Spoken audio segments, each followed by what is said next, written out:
Welcome back to the Daily 5 podcast. Today, I wanted to talk about another classic movie review, The Goonies. I'd never seen this movie. A lot of people would always be shocked that I had never seen this movie, so it was something I always wanted to give a try, and I had a chance.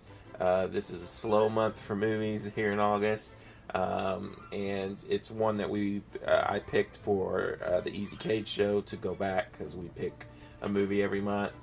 And, I had heard that, Steven Spielberg wrote this movie, and I really like Stranger Things. It had kind of a Stranger Things type feel.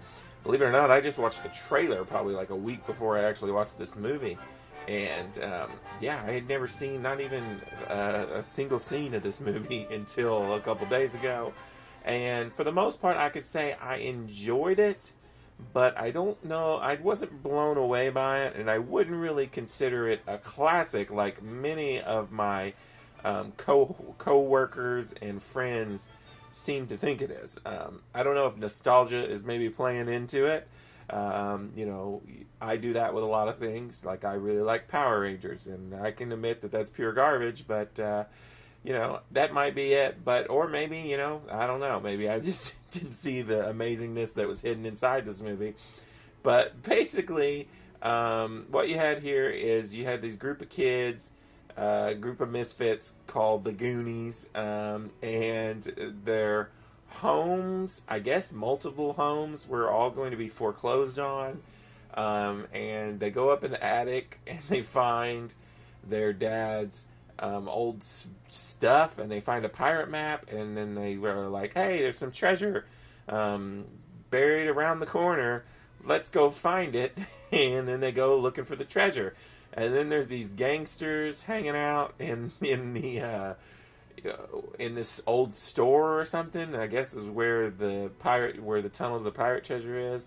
There's gangsters hanging out in there, and so they're trying to get past all the booby traps and find the treasure, and then get past these gangster people. Some things I thought were really cool. The atmosphere of the movie was really cool. It did have a very Stranger Things vibe to it. I really was liking the beginning of the movie, especially probably the first, maybe the first 45 minutes or so of the movie I was really liking.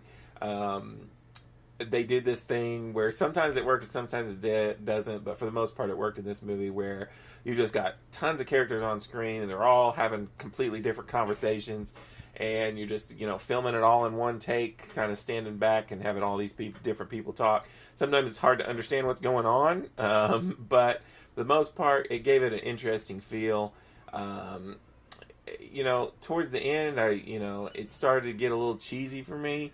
And some stuff didn't really make sense to me. Like, I don't know if I missed it, but I never understood what the whole sloth thing was. Like, why was he there? And I guess he was one of his brothers or whatever.